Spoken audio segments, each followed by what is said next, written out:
Assalamualaikum warahmatullahi wabarakatuh. Ustadz, teman saya mengamanahkan pertanyaan.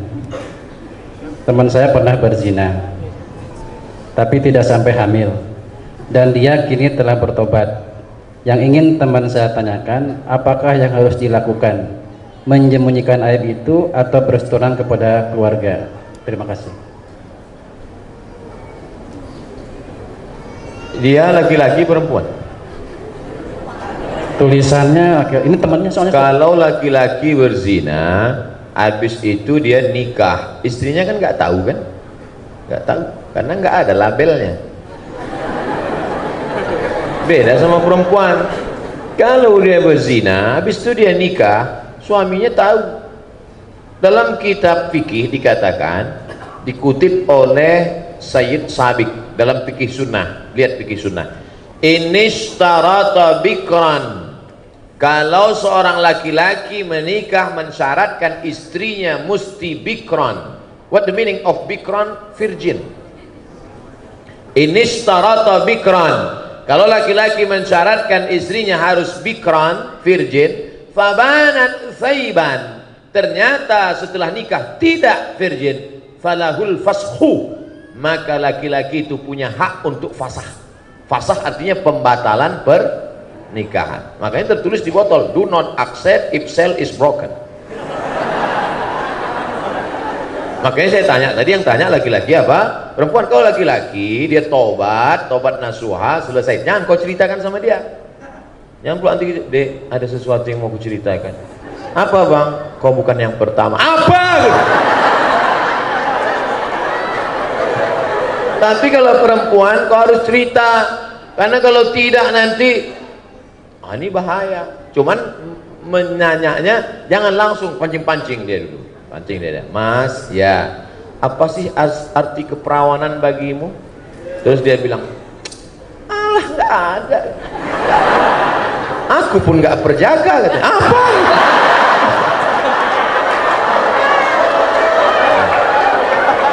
Jadi hati-hati. Kalau memang dia siap menerima, lanjutkan. Tapi kalau tidak, itu nanti bisa menjadi fasah namanya. Apa namanya? Fasah. Fasah itu artinya pembatalan pernikahan karena laki-laki punya hak. Ini hati-hati perempuan. Mudah-mudahan Allah menjaga kehormatan anak-anakku sekalian. Amin ya Allah. Masih ada Ustadz banyak. Assalamualaikum Ustadz, saya ingin bertanya. Ini mahasiswa kelihatannya. Apabila sudah ada jodoh, boleh Ustadz? Boleh. Apabila sudah ada jodoh yang ingin segera menikahi saya dan menikahnya di tahun ini, tetapi keluarga besar saya menyuruh nikah tahun depan, apa yang harus saya lakukan?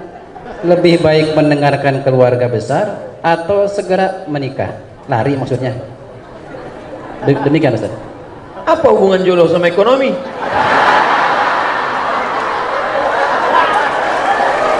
Karena jodoh terkendala disebabkan oleh ekonomi. Banyak yang ngaku. Jadi ekonomi ini menggantung kepada segala aspek. Ibadah menjadi khusyuk karena ekonomi. Ceramah menjadi khusyuk. Kenapa saya ceramah di tazkiyah ini khusyuk? Ekonominya bagus, AC-nya kencang. Coba kalau di tempat lain berkipas saja lah. Ekonomi Islam adalah di sini, masya Allah, di sudut-sudut ada AC, hebat. Hebatnya lagi AC-nya nggak kelihatan karena dimasukkan ke dalam dinding. Biasa. Kenapa acara ini bisa diliput di seluruh dunia, bisa melihat? Karena ekonominya mapan, kameranya besar-besar. Di tempat lain saya ceramah, sini nggak ada kamera, walaupun nggak semuanya hidup.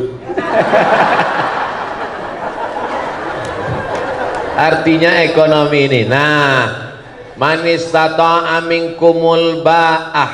Coba tengok hadisnya. Manis tata'a minkumul ba'ah. Siapa di antara kamu yang ba'ah? Apa kata syarah? Syarih penjelas hadis. Al-ba'ata al-qudratu. Makna al-ba'ah mampu. Mampu secara apa? Mampu secara keilmuan, mampu secara finansial.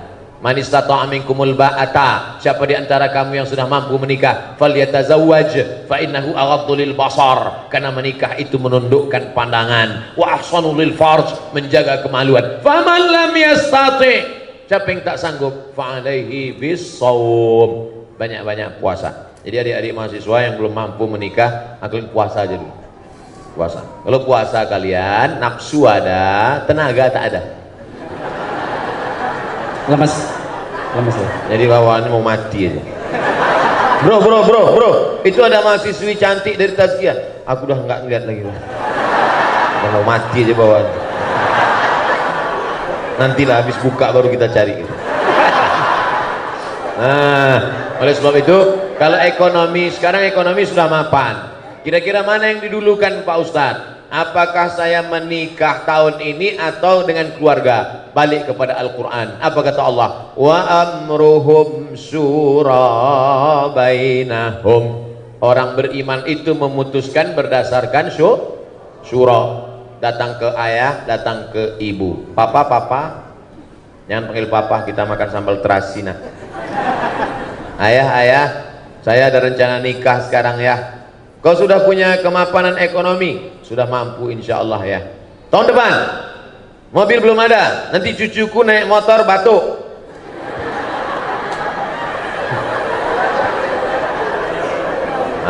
Ini apa kata Allah? Iyakunu fuqara. Kalau calon mantumu itu fuqara, miskin, yughnihimullah. Allah yang akan membuat dia kaya. Nanti datang ke dia. Kamu mau minang anak saya? Iya Pak. Datang aja naik Grab.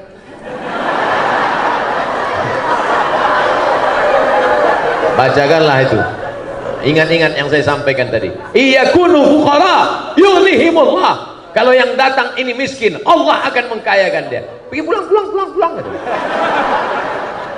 Yang nyampaikan itu jangan mulut kamu, pinjam mulut orang lain. Yang kira-kira ngomongnya didengar sama orang tua. Datangi Ibu Rektor, datangi Dr. Sapi Antonio, mereka yang ngomong. Jangan mentang-mentang kamu udah ngaji pulang kamu yang menceramahi orang tua. Ayah sini, mama sini. Assalamualaikum. Begitu. Musyawarah. Jangan nikah diam-diam. Nanti sudah punya anak baru kalian pulang kampung. Orang tua tak tahan darah tinggi. Pulang kalian bukan bawa ijazah, bawa menantu sama anak. Mati dia. Musyawarah baik-baik, jangan sampai menjadi penyesalan. Bagus kalau mahasiswa-mahasiswi mapan menikah, dua-dua tercapai insya Allah. Mudah-mudahan semuanya disegerakan Allah menikah. Yang bilang amin yang belum nikah aja. Wallahu a'lam. Waalaikumsalam. Ustadz, ini ada lagi. Ustadz, saya mahasiswi semester 5. Cita-cita saya meninggal husnul khotimah. Subhanallah. Tetapi hobi saya berbuat maksiat. Nggak linear. Ingin mati tapi maksiat. Jujur saya selalu menyadari perbuatan saya. Perbuatan yang salah. Bahkan saya sering menangisinya. Tolong beri saya nasihat, amalan apa yang bisa menjauhkan saya dari perbuatan maksiat itu. Saya sudah bosan menangis atas dosa-dosa saya. Gitu Ustaz. Berdosa itu semua orang tahu, tapi penyebab apa membuat engkau berdosa, engkau mesti tahu. Dosa apa yang kau lakukan dan mengapa engkau berdosa, mesti tahu. Sehingga mudah kita mencarikan obatnya. Itulah gunanya kita diperiksa dulu sama dokter di USG, itu USG hamil. Di scan supaya dipastikan apakah dia usus buntu atau cancer, supaya jelas. Maka jangan sampai salah obat. Salah obat nanti jadi penyakit, racun. Oleh sebab itu maka diketahui dulu penyakitnya apa. Ini pertanyaannya umum, maka saya jawab secara umum. Pak Ustadz, saya bergelimang dosa. Dosamu apa? Penyebabnya apa? Dosa saya ini karena sebabnya ini. Cepat atasi. Dosa ini penyebabnya ini. Obatnya ini. Atasi ini. Karena secara umum biasanya dosa hinggap kalau kita selalu sering sendirian. Maka jangan sendirian. Harus berjamaah. Buat komunitas. Saya senang anak-anak muda ini punya komunitas-komunitas. Saya banyak jumpa komunitas. Kamu dari komunitas mana? Saya dari komunitas jombloan fisabilillah Pak Ustadz. Mantap. Kamu komunitas mana? Saya komunitas petato tobat Pak Ustadz. Mana tatomu nggak kelihatan? Nih. Ada satu titik. Kamu komunitas mana? Saya dari komunitas subuhan berjamaah Pak Ustadz. Bagus. Nah, jadi yang pertama jangan sendiri, jangan pernah sendiri. Sekarang ini komunitas tazkiyah. Nanti pulang ke kos-kosan, mulai setan mendekat. Maka di komunitas kos-kosan juga cari komunitas kos-kosan yang islami. Saya dapat berita katanya di sekitar Bogor tazkiyah punya tempat tinggal yang islami. Betul tuh. Nah ini terjaga dia. Nanti di grup itu juga ada grup-grup yang menjaga kita. Kalau berada di grup yang buat maksiat keluar.